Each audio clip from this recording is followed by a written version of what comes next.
సృష్టిలో అత్యుత్తమమైన మానవ జన్మను పొందడమే మహాపుణ్యం. ఆ పుణ్యాన్ని పదింతలు పెంచుకునే మార్గమే ధర్మం. ధర్మాన్ని రక్షించు, అది నీకు రక్షణ ఇస్తుంది. ధర్మరక్షణ కోసం తలకిందులుగా తపస్సు చేయనక్కర్లేదు.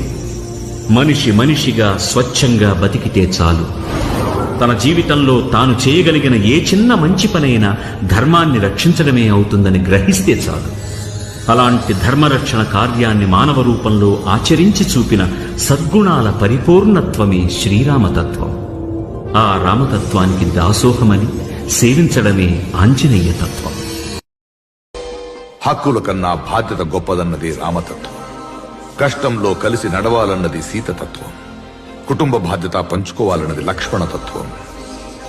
నమ్మిన వారి కోసం తెగించమన్నది ఆంజనేయతత్వం. అమ్మా, ఈ లోకంలో ఏ సుఖం కోసమైనా సరే భర్తని విడిచిపెట్టి పక్కకి వెడితే అంతకన్నా సుఖం కలుగుతుందని ఆలోచించిన ఏ స్త్రీ అయినా సరే అసలు స్మరించడానికి, దర్శనం చేయడానికి కూడా యోగ్యురాలు కాదు.